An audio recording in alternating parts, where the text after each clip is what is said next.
Pretty good. We're always calling his name. We need him Luigi. out, and yeah, we need him out so he can kill others. We need him out so he can kill again. Literally, every time we have a conversation about politics, um, either of us are like, they need to die, and then my boss goes, Luigi. Luigi. We need you, So Luigi. funny. Okay. Oh my god. Every time I try to unlock my phone, it doesn't fucking unlock. Dude, what were you doing in The Sims? I was just looking at stuff to download because I want to play again. That was it. Yeah, I love outfit I was like, custom let me check content. this It's shit fun. out. It's literally just dress up. That's the best part. Because like I stop playing because I get tired of the stuff in the game, and then I'm like, I want new stuff. Right. I do the same thing. I'm about to do that now because you put it in my brain. Okay, which fucking... What are we on? My Kindle is all over the place. 5. And then...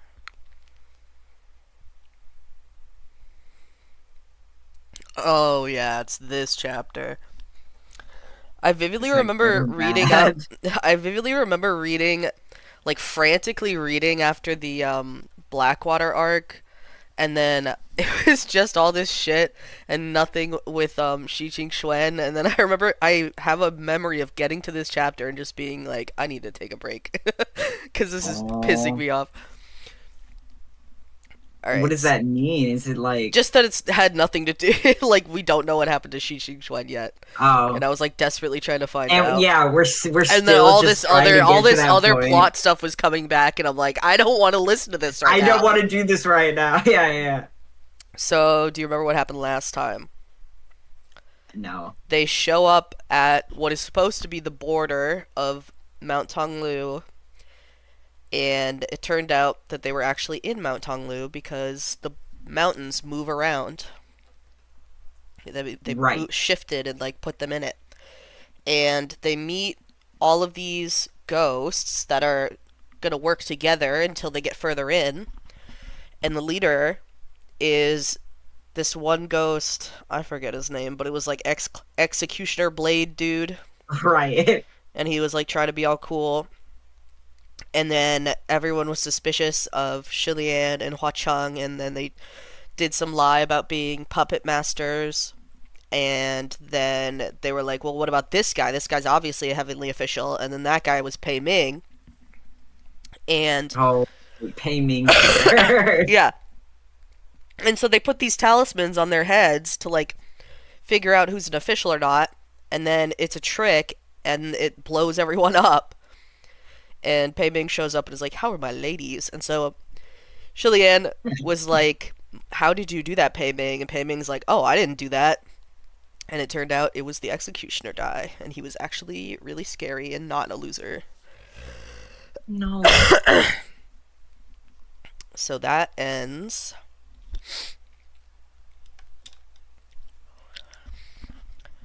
Your Highness, do you have some sort of misunderstanding about me? I don't do ambushes or sneak attacks, Pei Ming said. If it wasn't you and it wasn't me, then there was a third heavenly official present? Or perhaps the holy Who's light driving the plane? Or perhaps the holy light on that swift-blade demon's wound isn't what it seems. He turned, ready to inspect and verify again. But Demon of the swift, life-extinguishing blade's corpse was gone. Startled, he demanded, Where's that swift-blade demon's body? I clearly just slashed him at the waist, Pei Ming replied, blatantly baffled. Guga, be careful, Hua Cheng said darkly. Within Mount Tonglu's domain, a slayer becomes stronger for each opponent killed, and Demon of Swift Life Extinguishing Blade had just slaughtered nearly 400 nefarious creatures. So we got super strong. Chapter 78. Ambivalent Regrets, the clear-sighted general snaps the hateful sword. The three stood tense and on guard amidst the corpse-strewn field and dissipating black smoke. Now that the tall mountain had migrated behind them undetected, the path ahead was finally visible. It plunged into the depths of a thick black forest. The strange squawking of crows echoed intermittently within the countless trees, exceedingly frightening. Julien went on the alert and sharpened his senses, and yet at the same time he still unconsciously reached for Hua Cheng's hand.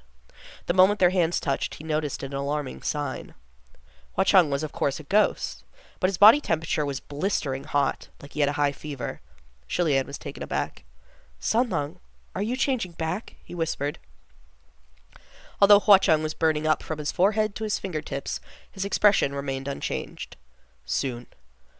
Hua Cheng was going to transform back to his true form. Wonderful news, considering their circumstances. However, the lead-up to the official return of his old self was inevitably the most critical, perilous time. Making a split-second decision, Julien cried, "I'll set up an array and shield you!" And he went straight to it.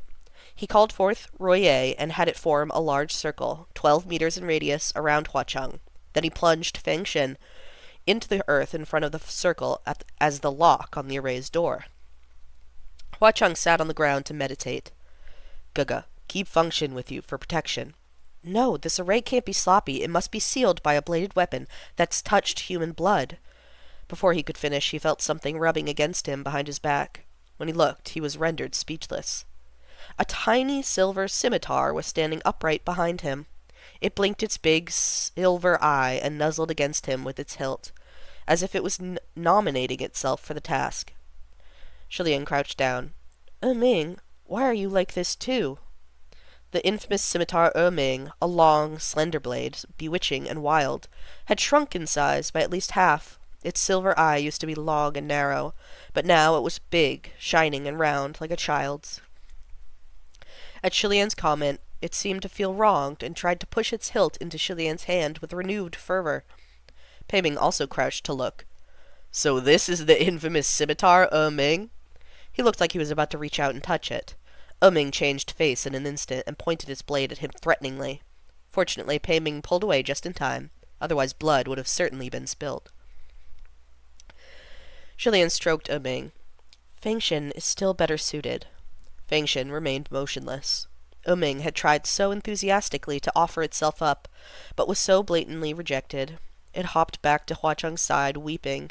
Hua Cheng didn't spare it a single look before he smacked it with a backhand slap. "What are you crying about? This happened because you're useless. Trash." Ming fell flat on the ground like a piece of unwanted scrap metal, as if that strike had struck it dead. Julien didn't know whether to laugh or cry, and he quickly scooped Ming into his arms and stroked it a few times. "Nothing of the sort. Don't listen to him. You're not trash. You're very useful." Pei Ming couldn't stand the mood in the circle anymore and stepped out to stand at the boundary, unsheathing his sword once more. Things weren't supposed to be this tense. Who knew we'd run into such an impressive, difficult character right at the start? Your Highness really does have the best luck. They had made the trip to Mount Tonglu in the first place to eliminate any inhuman candidates who had the potential to become supremes. That meant hunting down all of the most powerful ghosts. Julien couldn't tell whether this counted as good luck or bad. However, Hua Cheng said, "Why do you state so matter-of-factly that His Highness's luck is the problem, General Pei? Have you ever considered that the demon of the swift life-extinguishing blade might have been targeting you?" Pei Ming laughed out loud. "If you were a woman, I'd believe it." He hadn't laughed for long before his expression suddenly changed, and he leapt backward. As he looked up, blood trickled down his cheek. A bloody cut had appeared on Pei Ming's face. He felt his cheek in disbelief, and his whole palm came away smeared with blood. This was no mere scratch. And although they were on high alert, Julien didn't sense any killing intent directed towards him at all. He was unharmed. And so he said truthfully, It seems it really is coming for you, General Pei." Pei Ming was about to speak, but once more he heard the sound of a sharp blade slashing through the air. This time, he was ready and swung his sword, and the strike found its mark. A figure appeared hanging in midair, then split in half from the slash and fell to the ground with a thud, upper and lower body now separated. Its eyes were gloomy and vicious as it glared intently at Pei Ming. It was Demon of the swift, life-extinguishing blade. Pei Ming walked over and stepped on the demon's chest, the tip of his sword pointed at the creature's throat. What are you? This being had claimed to be a spirit formed from the blade of an executioner. If that was true, then he should have shown his true form and ended this ridiculous charade after Pei Ming cut him in half. What kind of blade could still act with such arrogance even after getting snapped in two? Hold on. Need water.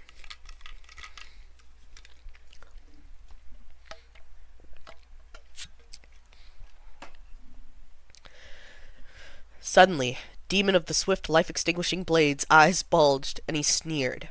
He reached up and snapped Pei Ming's sword with his bare hands. Clang! Pei Ming's eyes went wide, and it wasn't just him. Even Shilian reacted the same.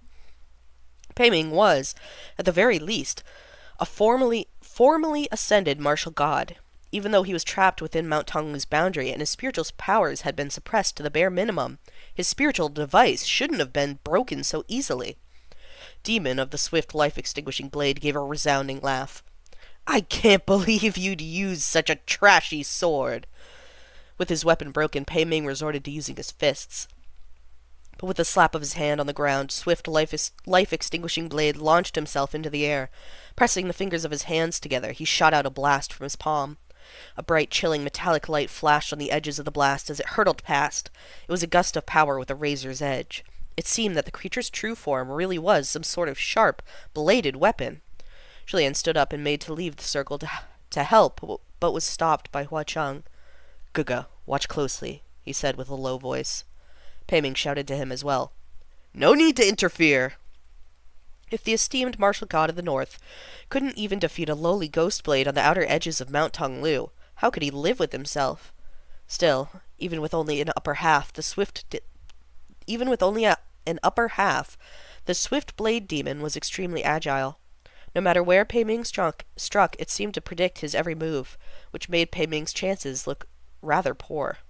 Hundreds of moves later, the swift blade demon had inflicted dozens of deep wounds on Pei Ming. Shilian couldn't watch anymore and called out, General Pei, come back into the circle! Pei Ming's expression was growing grimmer and grimmer. He refused to retreat, and Shilian couldn't simply jump into the fight to make it 2 against 1. Some martial gods would find it humiliating to require help in a one-on-one duel. General Pei, come back. There's something weird going on, can't you tell? Shilian tried again. This creature knows your sword techniques, and moves as well. Naturally, Pei Ming had also noticed. He just couldn't believe it yet. But since even Shilian had seen it while observing from afar, he had to accept it even if he didn't want to. Shilian pulled Fengshin out of the ground and opened a small gap in the array. Pei Ming took the chance to leap back into the protective circle, looking extremely upset. What? Venus. Venus wants to leave. It's like, what is that noise? Had enough.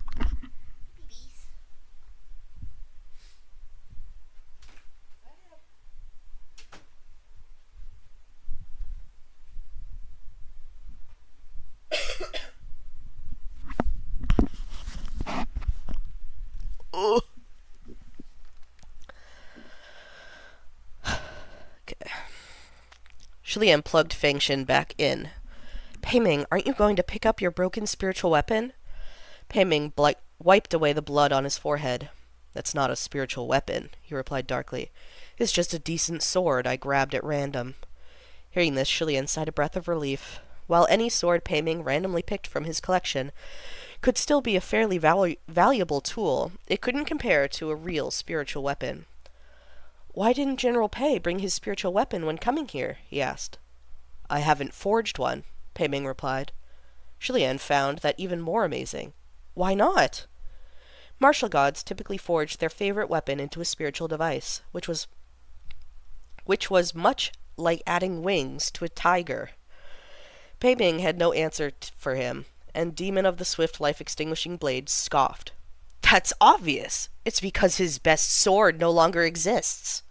Pei Ming frowned. Who are you exactly? You're not asking what he is anymore? Shilian asked. Demon of the Life-Extinguishing Blade humphed again. Who am I? Ha! Pei Ming, When you snapped me in two with a blast from your palm, did you ever expect this day would come? Shilian's eyes widened. General Pei, do you know him? Pei Ming pondered for a long while, and his expression grew more and more solemn. Finally, he hazarded a guess. You're Ming Guang? Demon of the life-extinguishing blade's smile faded at the mention of that name. He no longer looked like that common, puny little ghost from earlier. He's Ming Guang? Shilian questioned. General Pei, isn't General Ming Guang your title? In an instant, countless possible stories of fraud and substitution flashed through his mind. They were outlandish assumptions, considering that there was now precedent in the heavens. He couldn't help but think, is this another Earthmaster Yi? Pei Ming seemed to see through his worries. While covering his wounds with a hand, he said, Your Highness, what are you thinking? I already told you I'm the genuine, authentic General Pei. I'm the real thing. Then why did you call him Ming Guang? Shilian demanded. Because his name is Ming Guang. It's the name I came up with. He's my sword. Shilian made a noise of understanding. Could you be the general who snapped his sword? That's right, Pei Ming replied. Ming Guang was my sword when I was immortal, and centuries ago I snapped it with my own hands. No wonder. No wonder Demon of the Swift Life-Extinguishing Blade knew Pei Ming's sword techniques well enough that it was like he could predict every move. He was the sword that Pei Ming had wielded as he won countless victories from north to south, so he naturally knew Pei Ming's technique inside and out. And no wonder that even when he was slashed in two, he could still move so easily, like the injury had no effect on him whatsoever. It was because he had already been snapped in half. So that gash from before was from stabbing himself? Shilian said. Then the holy light on his wound was... My own, Pei Ming said. Back then, I ascended as soon as I snapped him in half. I suppose that must have been when the light stained him, and it can't be cleaned away. Demon of the swift life-extinguishing blade, no, Ming Guang, started using his hand as a sword, and he began to slash a Fengshen. His expression was gloomy, like he was visualizing attacking Pei Ming himself. Shilian couldn't help but ask more about this whole thing. General Pei, why does your sword resent you so much? What did you do to it? What's the story behind the general who snapped his sword? Pei Ming felt around for his pill bottle. Some raggedy story from hundreds of years ago. What's the point of talking about it now? Let's find a way to beat him first. Although Royer formed the protection circle, half of the array would collapse if Fengshen was cut down. It was similar to breaking the lock on a door. Shilian glanced around him and saw that Hua Cheng had entered a meditative state. His eyes were shut tight, and he seemed totally unaware of the outside world. Shilian was slightly reassured at the sight. Pei Ming's voice pulled him back. Your Highness, will your sword hold? Shilian turned back. I don't know. Fengshen's old, after all. That's all right, Pei Ming said. Ming Guang's pretty old, too. Shilian sighed in relief. Then as long as he doesn't call for help, we should be able to hang on for a... Before he could finish, heavy footsteps sounded from within the forest. A huge, burly, hideous man with dark skin appeared. The burly man wore broken leather armor and was abnormally tall. The moment they saw him, both Shilian and Pei Ming felt a drop of cold sweat drip off them. Let me drink.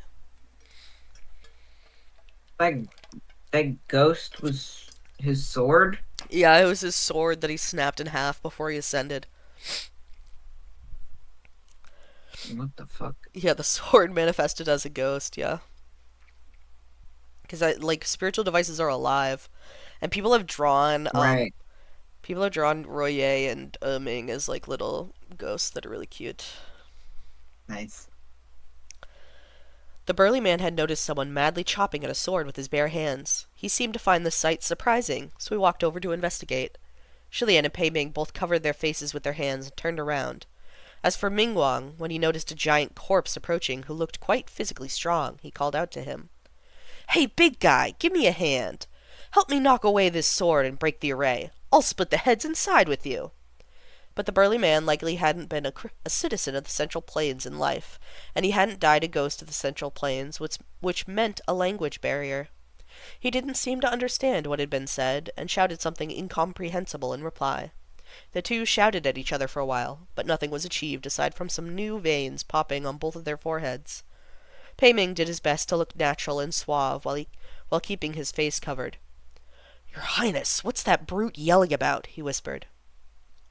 "He thinks your sword is trying to provoke him, so he got mad. He's telling him to kneel and beg for mercy lest he beat him to death," Shilian whispered back. "Oh, good," Pei Ming said. "Hope they start fighting each other soon." But the giant man heard their whispers and turned to stare, his brow wrinkling as he scrutinized them. Shilian and Pei Ming tightened the hands covering their faces, no longer able to care about appearing natural, but the burly man still recognized them. He stamped his foot, the entire ground quaked with it. "It's you! Scrap-collecting cultivator! Pei Shu's boss!" he roared. Since they had been recognized, the two dropped their hands. After some hesitation, Shilian replied with forced warmth in the Banua tongue. "General Chemo, please calm down." This is, Millstone from season 1. What the fuck? I know. I guess they call him Chemo in the book. The peculiar burly man was Chemo, who had escaped his seal after Mount Tonglu's tremors aroused millions of ghosts. He had been captured initially by Shilian, and he'd seen Pei Ming later standing next to Pei Shu during his trial. His eyes went red at the sight of his enemies, and he kicked at Fang Xin without another word. The blow knocked the sword off the center by a few centimeters.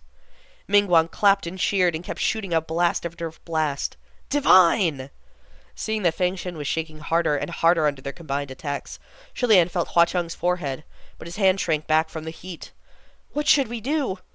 Shilian needed to shield Hua Cheng with the array and couldn't be distracted, and Pei Ming posed no threat at all to the weapon with which he shared such a strange familiarity. Just then they heard Mingguang cuss. "You bloody savage! Can you not smash where I'm smashing? You hit my hand!" Chemo ignored him completely. Noticing the friction between the two, Shilian grabbed hold of Pei Ming. "General Pei, Chemo won't believe that you mean him no harm and will keep coming after you. Quick, press the fingers of both your hands together, cross your wrists above your head, then press forward from your head before opening your arms. This is the hand gesture his people use to ask for truce. Either way, just show him your goodwill and make him stop for now." Hold on, I gotta blow my nose.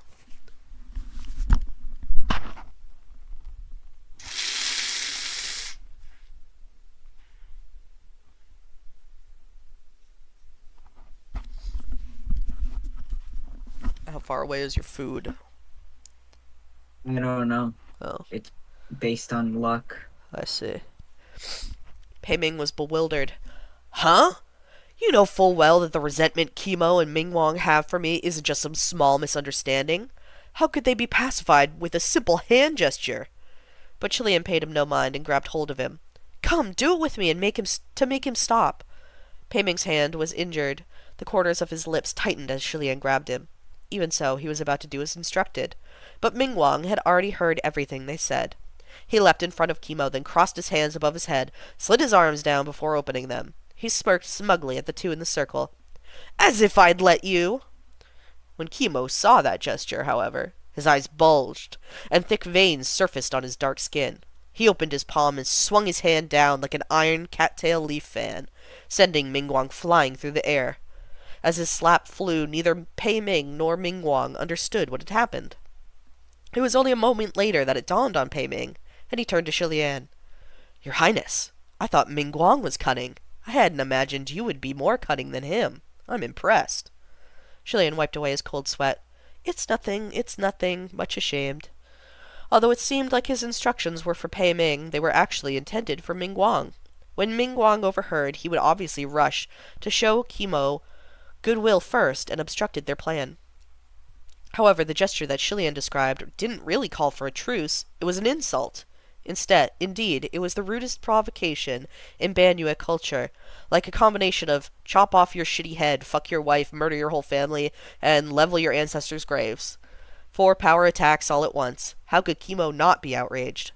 Under any other circumstances, Mingguang might have been suspicious of Shilian's words, but because the situation was dire and Pei Ming had almost raised his arms, Mingguang didn't take the time to think carefully and was easily deceived.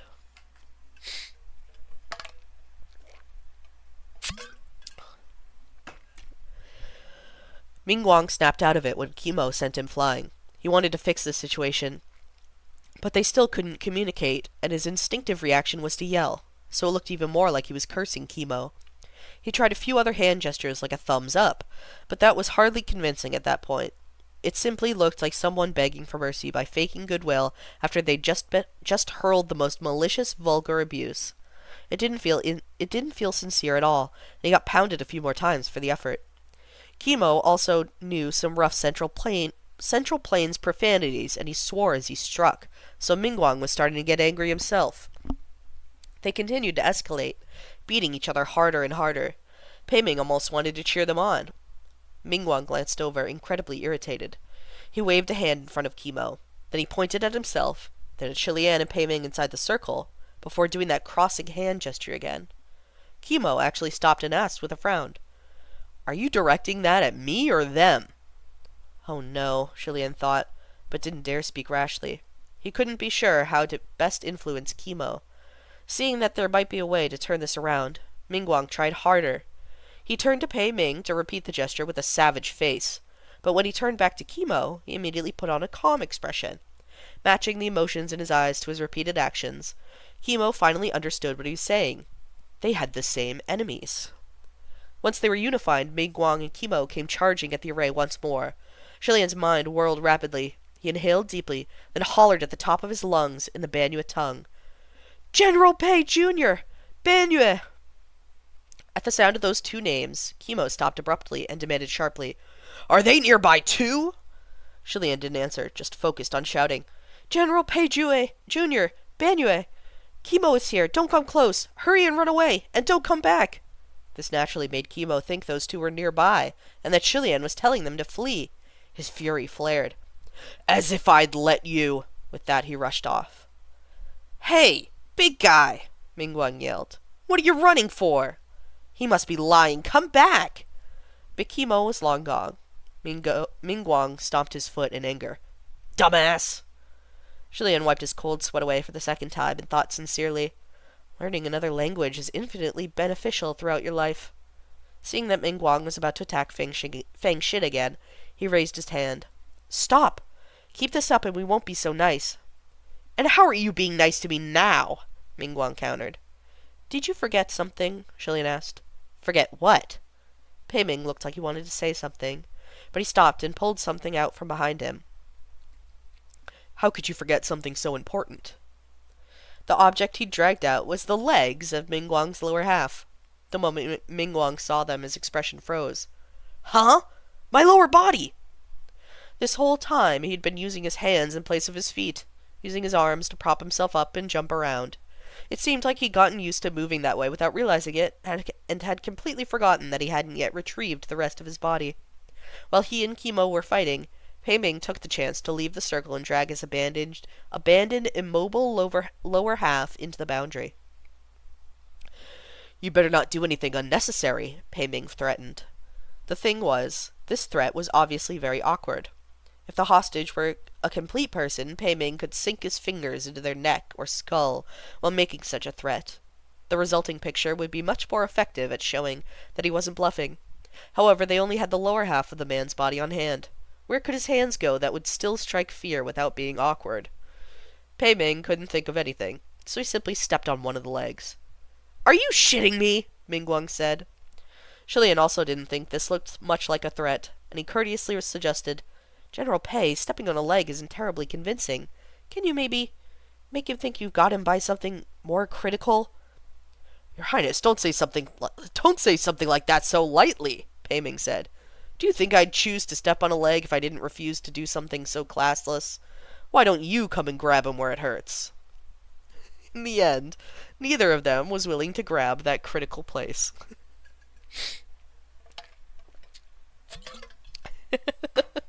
"Threaten to chop his dick off!" "Never mind." Yeah. "Never mind," Shilian said. "Then why don't we do this?" After huddling up for a moment, they each grabbed one of Mingguang's legs. Now this definitely looked much more threatening and less awkward. "Please back off," Shilian demanded. "Otherwise your true body might suffer further damage." Mingguang just sneered. "Ha! Did you actually believe my lower half is so useless?" As soon as he spoke, Shilian sensed a murderous aura rapidly crawling up his arm. He immediately tossed away the leg in his grasp. General Pei, watch out! The seemingly dead lower half suddenly swung its legs and kicked out without warning. Pei Ming threw the limb in his hands just in time and avoided being struck with those swift legs churning up blades of wind. The lower half flipped itself around in the air and landed with a single knee on the ground, then slowly straightened until it stood upright. The moves were clean and impressive, and Shilian praised them in spite of himself. Nice! But then he immediately changed his tune. Not nice! Not nice indeed. The protection circle that he had so arduously created, made to keep Mingguang out. But things had now become rather complicated. Even though Mingguang's upper half was still outside, his lower half was in. Pei Ming also realized this. We've been had, he muttered. Some nefarious creatures with bisected bodies could only move if one half was leading, and the others could move both parts at will. They originally didn't know which class Mingguang fell into, but his lower half had been rigid as corpse, unmoving even when stepped on, and so Pei Ming had thought him to be the former. But it seemed he was only pretending that he couldn't move. Mingguang was clapping in mirth outside the boundary. That's right! This is what they call inviting a wolf into your home and catching turtles in the pot. The three inside the circle each faced their own impairments. Hua Cheng was meditating with his eyes shut tight. It was a critical moment in his struggle. Pei Ming's sword had long since been broken by Mingguang. Shilian's Fangshin was acting as the lock to their protection array. The latter two had no weapons to wield. With no other choice, Shilian called, Ming! Scimitar Ming had been lying on the ground like scrap metal, but it instantly jumped up at Shilian's call and flew into his hand. Shilian gripped the hilt and swung. Mingguang's lower half raised a leg and kicked while it blocked Shilian's strike. It was pushed back a couple of steps and almost fell outside the protection circle. His upper half watched from the outside, and its expression faltered, now looking rather wary. He clapped his hands, and the lower half returned to its true form, a verdant sword nearly a meter in length. It boiled with killing intent as it hung in midair. Shilian didn't usually use scimitars, but Ming was agreeable in his hands. He was about to charge forth when Pei Ming spoke up. Your Highness, not to panic you at a time like this, but your Hua Chengzi seems to be having a little bit of trouble. Startled, Shilian whirled around. Sure enough, Hua Cheng's brows were even more tightly knit, and the hands that made seals while resting on his knees were shaking. Noticing Shilian's distraction, the broken verdant blaze seized the opening to lunge, but Ming slipped out of Shilian's hand on its own and blocked the broken sword mid-attack with a resounding clang. Ming, please hold him off for a bit, Shilian called. Then he crouched in front of Hua Cheng. Why is he like this? What went wrong? Don't look at me, Your Highness, Pei Ming said. I'm not as familiar with the Ghost King as you are.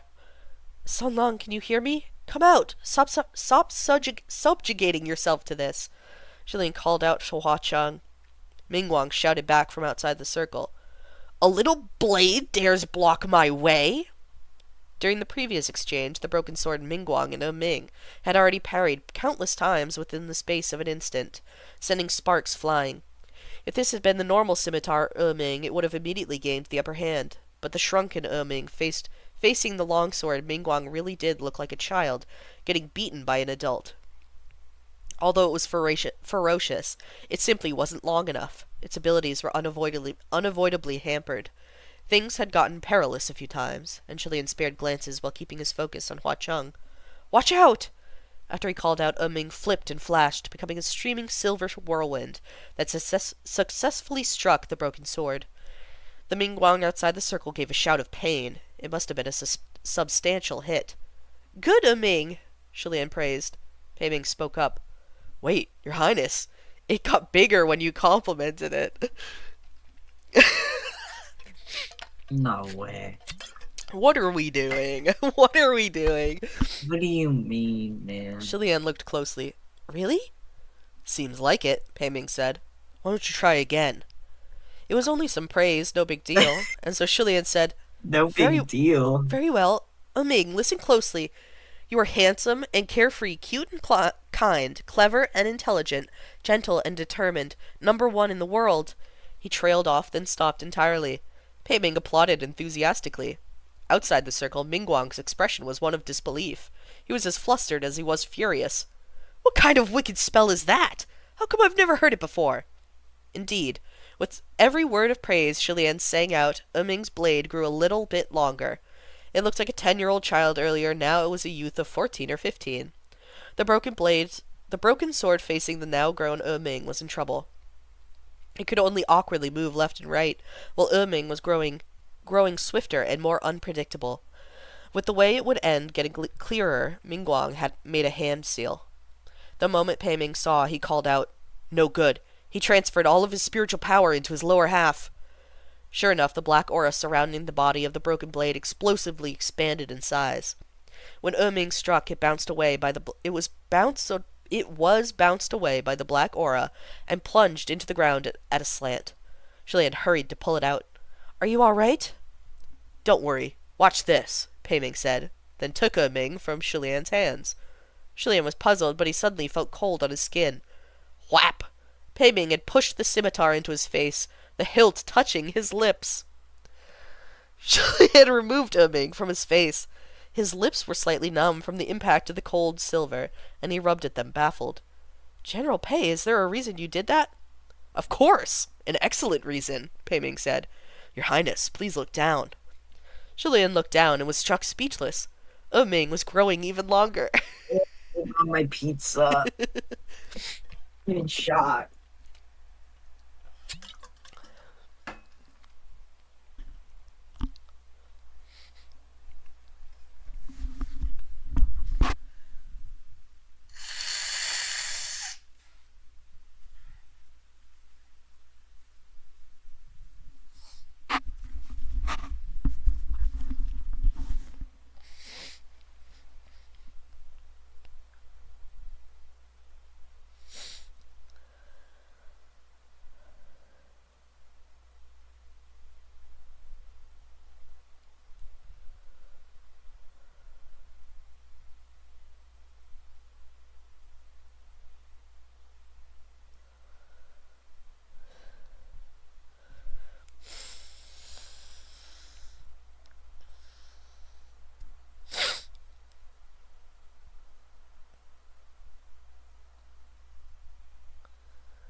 Pizza.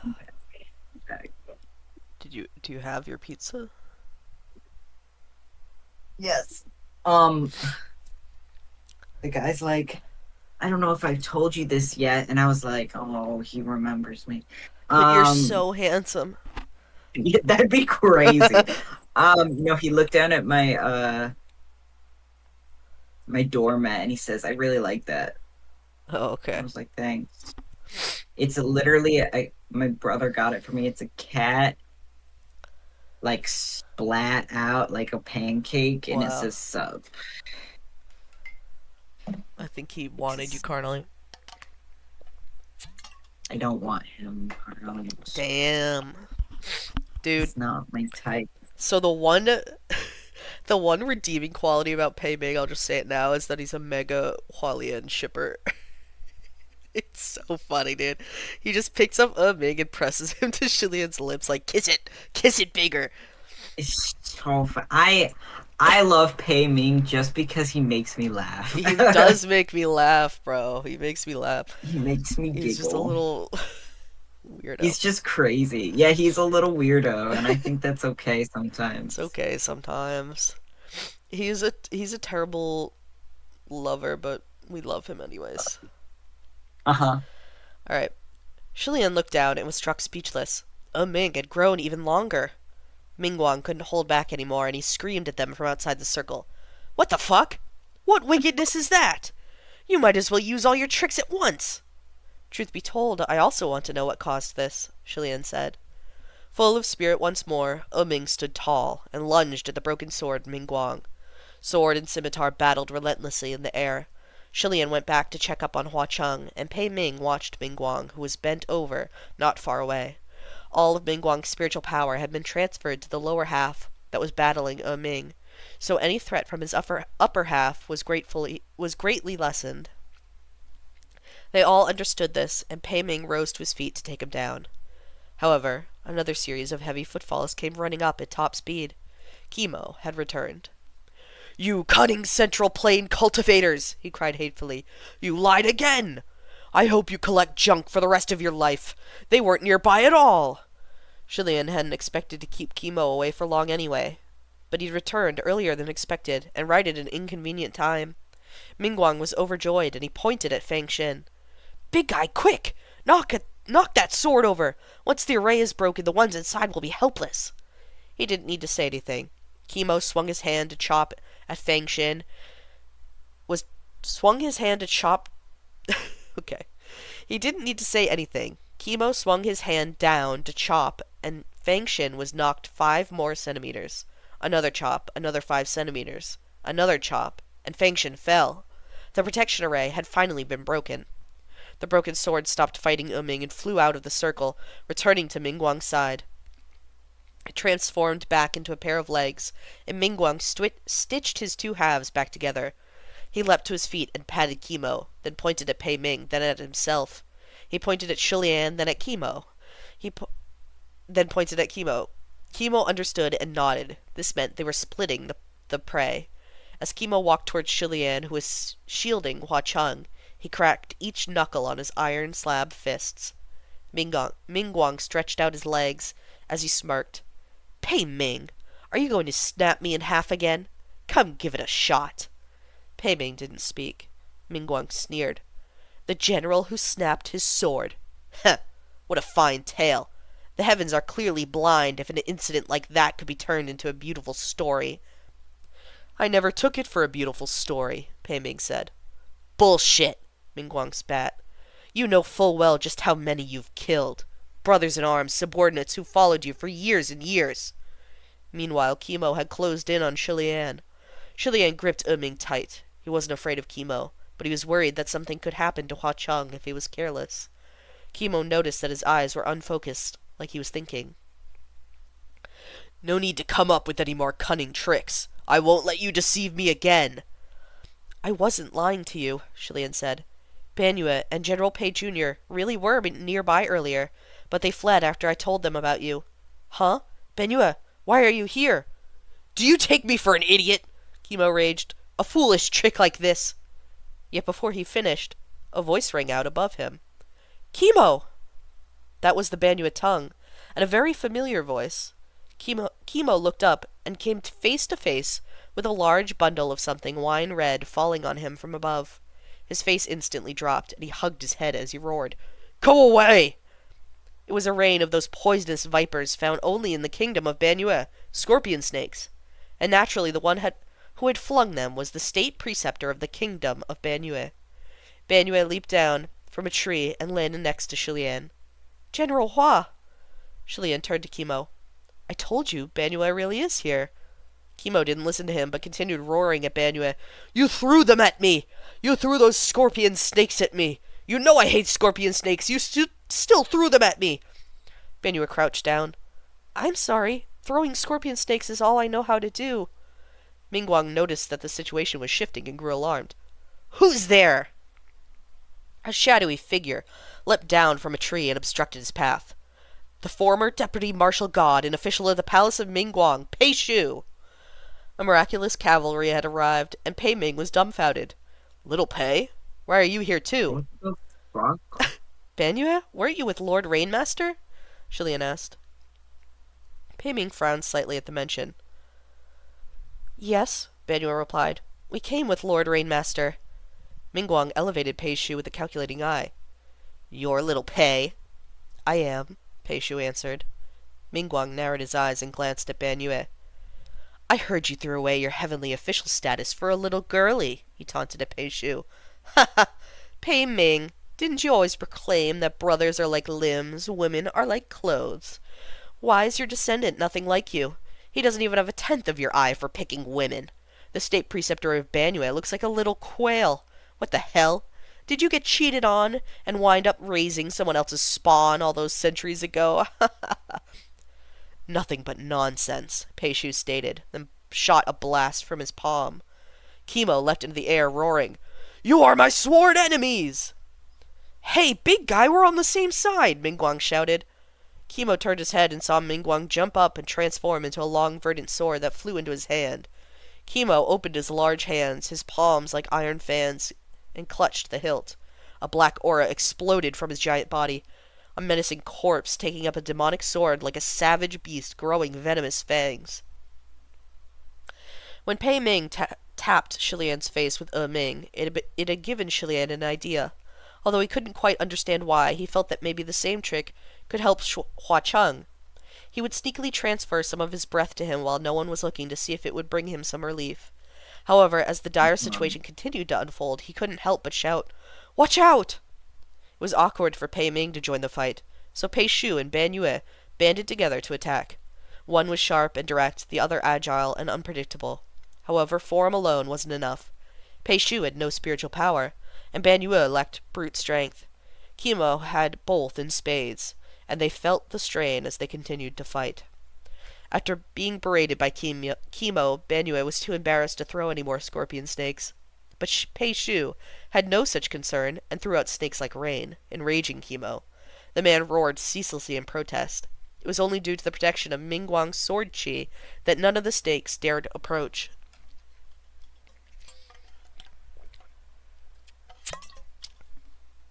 Despite all that, after watching the fight for a while, Shilian began to relax. This was because he could tell that Kimo and Mingguang didn't match well. Kimo grew up in the kingdom of Ban Yue and was used to wielding a mace. He was accustomed to large, heavy weapons, so he wasn't used to swords, even though he possessed unimaginable strength, and the weapon in his hand was incomparably sharp.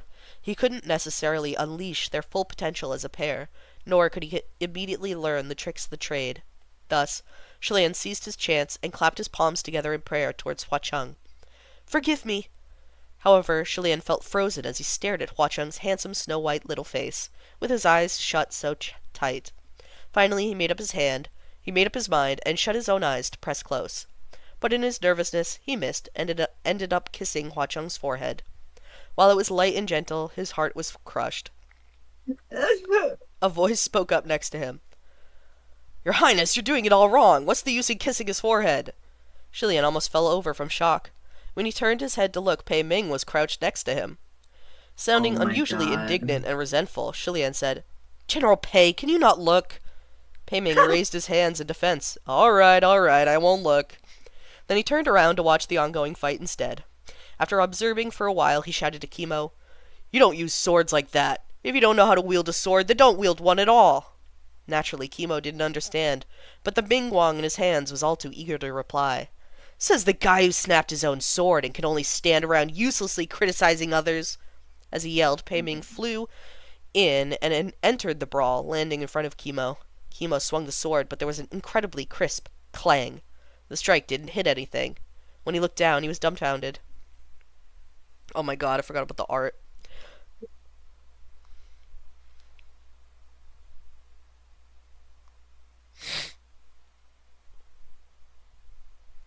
Pei Ming is just watching him give him a little kissy on the forehead.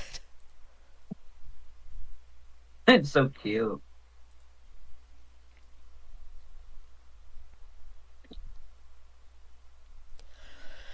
The Mingguang sword in his grip had been snapped once again.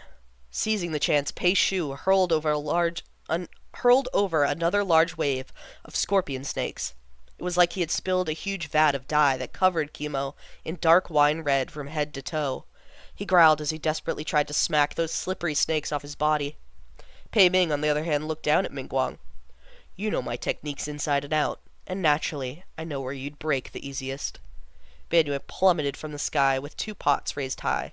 Without a word, she flipped the pots so their mouths were facing down and captured the shocked Mingguang and the roaring Kimo within them. With this, Shilian finally breathed a sigh of relief, inwardly remarking, "More people definitely gets things done faster." Ban Yue sealed the clay pots and shook them in her hands, pressing her ear close to listen for the echoes inside. "Ban Yue, stop playing around," Shilian hastily chided. "Put them away, and be careful not to let them escape." Ban Yue nodded. She crouched in front of Shilian and looked at Hua Cheng. "General Hua, is this your son?" Shilian smiled. "Regrettably, it's not." But soon the smile fell from his face. Banyua gave an "oh" and said, "I saw you kiss him earlier and thought he was." Shilian covered his forehead with his palm, not wanting to bother explaining things further. Banyua seemed to find Hua Cheng rather adorable. She pulled on one of his little braids and commented on him with deep concern. "He seems sick. Should I put him in a pot to help him recuperate? I feel better really quickly after I went into General Hua's pot." Peishu finally walked over. "No need. Don't worry about him. His Highness will take good care of him." "Oh," Banyue said. Pei Ming glanced at her. "You're the state preceptor of Banyue?" He stared down at Banyue, his disdain apparent. Shrouded in his shadow as she crouched on the ground, Banyue nodded. Intentionally or otherwise, Pei Shu took a step forward to stand in front of her, but Pei Ming pushed him aside and approached her, as if he wanted to scrutinize her more closely. When he was only about 2 steps away from her, Banyue's face changed color drastically, and she hurried to hide behind Shilian. It was like she couldn't get away fast enough, but judging from her expression, she seemed scared. Everyone was puzzled, but Shilian soon understood. "General Pei, the ghost scent candy," he courteously hinted. Pei Ming blinked, then his face turned a little dark. It seemed the ghost scent candy's perfume hadn't yet dissipated. Remember, he had candy that stank for ghosts. Since Banyue was a female ghost, she couldn't tolerate that vulgar ghost chi and fled from the stink. Julien snorted in spite of himself, but quickly schooled his expression. "Why has Lord Rainmaster come to Mount Tonglu? Where is he now?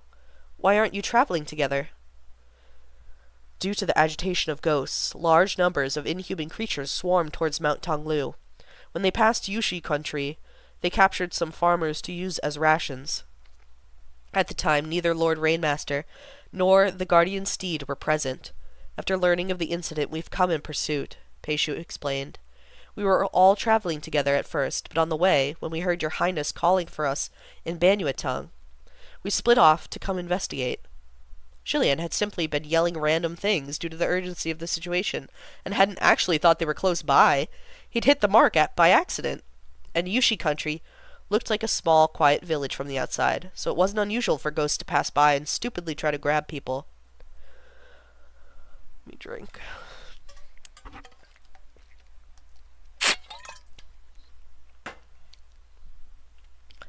"I couldn't find you in the mortal realm before," Pei Ming said with a frown. "How did you end up with Lord Rainmaster? Don't tell me you were chasing after the state preceptor of Banyue." Pei Shu lowered his head slightly. "No, it was Lord Raidmaster who saved me." Pei Shu had been wandering the mortal realm after his exile, and since he had the time, he smashed up a few of Qirong's little lairs. Irked by this, Qirong rustled up a gang of who knows what in an attempt to surround and destroy him. If Pei Shu had still had a spiritual power, that rabble wouldn't have been able to harm him. But he now possessed a mortal body, so when he was attacked by hundreds of ghosts, he sustained injuries and was stuck in a difficult predicament. As he fought with all his might, hanging on by a thread, the Rainmaster happened to ride by on an ox and lent a helping hand. After the Rainmaster ensured that his identity and story checked out, Pei Shu was taken to recover in Yushi country. "Lord Rainmaster didn't give you trouble?" Pei Ming asked, seeming astounded. According to Shi Qingchuan, Yushi country and the palace of Mingguang had been at odds in the past. Hundreds of years ago, the Rainmaster knocked out Pei Ming's previous deputy general. It seemed Pei Ming didn't think the Rainmaster was the generous sort. "No," Pei Shu replied. "Lord Rainmaster never gave me a bit of trouble. On the contrary, I've received much support." Just then, an echoing voice sounded out. "Rainmaster? Is the Rainmaster from the kingdom of Yushi?" "That's right," Shilian replied without thinking. It was only after he responded that he realized the voice belonged to Mingguang. Although he was locked in the pot, he was still listening intently to everything outside. He clicked his tongue at Shilian's answer. "Pei Ming! You've slept with so many women, but that useless descendant is the best you can reproduce. He actually needed the protection of someone from the kingdom of Yushi to survive, and he's even speaking well of them? Honestly, each generation is only getting worse. Ha!" Pei Ming looked a bit uncomfortable at his jeering. Shilian didn't understand the joke, or what was worth being angry about, so he asked Banyue in a whisper, "Do you understand what he's saying?" "Not really," Banyue replied, But I think I heard Pei Shu Guga that before his general ascended, he was a general of the kingdom of Shu Li. Was there anything wrong with Pei Ming being a general of Shu Li? There absolutely was. Because, as far as Shi Lian knew, the kingdom of Yushi had been flattened by the iron cavalry of the kingdom of Shu Li. Lord Rainmaster was the last ruler of the kingdom of Yushi, Banyu added. No wonder Pei Ming always looked odd whenever the Rainmaster was mentioned, and no wonder the Rainmaster didn't hold back when disciplining that former deputy heavenly official. It seemed both parties had a long and ancient grudge. It must be known that the heavenly officials considered it quite natural for the mortal realm's kingdoms to fight and annihilate one another. It was always the same old story being played out over and over, century after century, but it was often hard to let things go when their own turn came. It had to be vexing to be forced to stand in the same court as a man who had annihilated one's own kingdom, and to be forced to watch said man cavort and strut around the heavens. Pei Shu added a talisman to the surface of the pot, and Ming Guang's voice came to an abrupt stop. "Why has the general come too?" Pei Shu asked. "Isn't it so I can drag you back sooner?" Pei Ming replied. Shi Lian remembered Hua Cheng's words. It seemed this was a benefit Pei Ming had negotiated with Jun Wu when being dispatched to Mount Tonglu. Pei Ming patted Pei Shu's shoulder. "Since you're here, make me proud. If you perform well, perhaps you can return to the upper court early." The talisman on the pot in his hand burst into flames before Pei Shu could answer. The imprisoned Ming Guang's fury was so hot that he burned it. "Pei Ming, do you still remember what you said back then?" Pei Shu was about to add another talisman to shut him up, but Pei Ming stopped him. "I've said too many things over the course of this lifetime. What are you referring to?" "Do you still remember your excuse when you killed all those men who had followed your command for years? Some people can be killed, some can't. Some things can be done, some can't. Sounding like you possessed the heart of Buddha, forgiving it all." Ming Guang spat hatefully. "And now? Do you think no one knows what despicable deeds your little Pei has done? Word has already spread. And here you are trying to wipe his ass and help him hide his past. The brothers who followed you into battle from north to south deserve to die, but when it comes to your descendant, he doesn't. You toss away clothes once you've used them and break limbs after they've served their purpose. What, so your little Pei is a gem and the rest of us are weeds?" He roared furiously and mindlessly, but Pei Ming listened to the end. "You're not Ming Guang," he suddenly said. The pot instantly fell silent. A moment later, Ming Guang's voice resounded once more. "What bullshit are you spouting? Have you not witnessed that I'm Ming Guang? Did you not see my form with your eyes?" However, Pei Ming stated with conviction, "No, you're not Ming Guang." The voice inside the pot was grouchy. "Then who else could I be?" Pei Ming took the pot from Pei Shu's hands, sounding sure in his response. "I think you're Rong Guang." When the name was said, the pot went completely silent. Pei Shu's eyes widened slightly upon the mention of the name. "General Pei Jr., who is this Rong Guang?" Pei Shu snapped out of it, hesitating slightly before he answered. "Before the general ascended, Rong Guang was the deputy general who'd followed him the longest and his most capable subordinate." And thus Shi Lian finally learned the story of the general who snapped his sword. Let me drink. This is a long chapter, I'm sorry.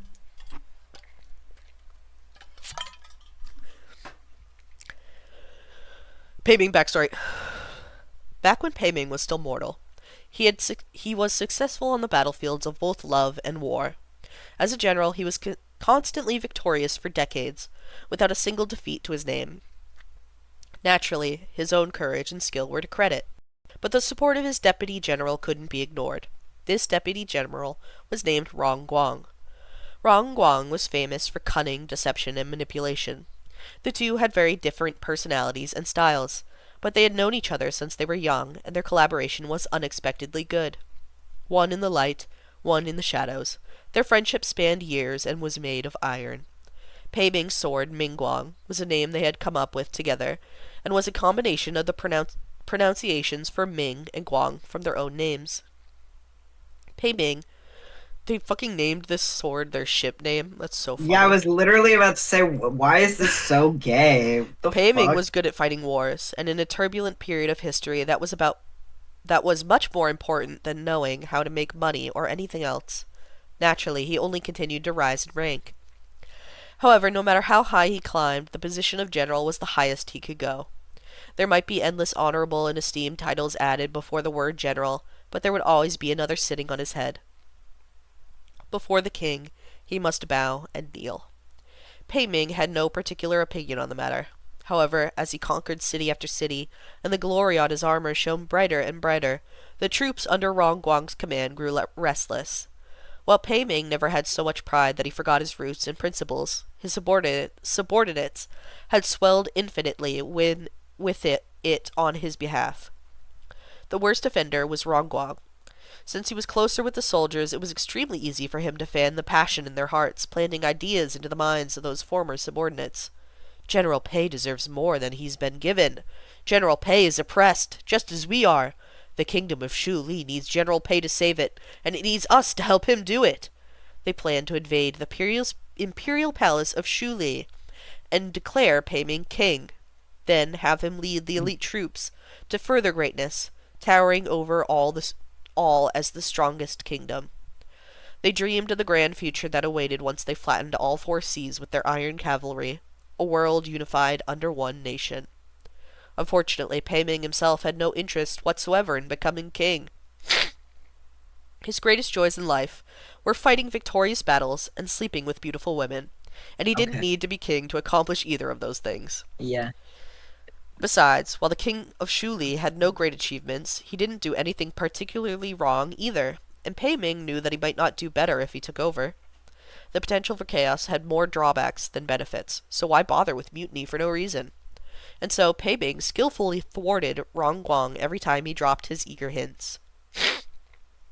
But not only was Rong Guang unconvinced, he became more and more obsessed with every failed attempt at persuasion, until finally the soldiers resolved one day that they would revolt regardless and worry about the consequences after the fact.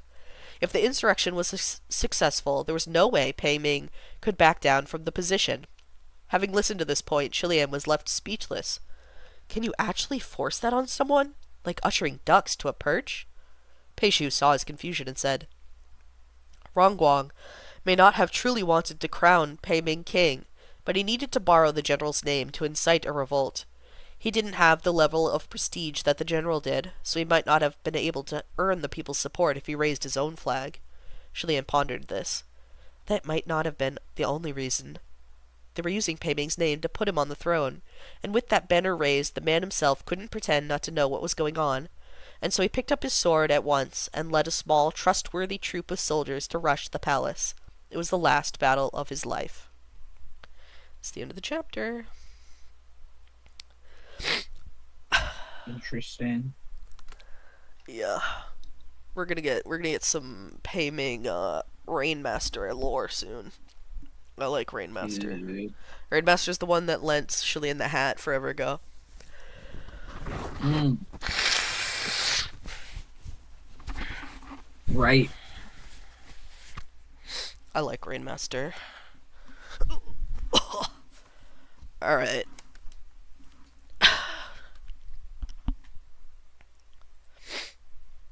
Yeah, so all these fucking randos come back, and I'm like, where is my queen? I don't care about Pei literally, Shu. this is a filler episode. It's such a filler episode.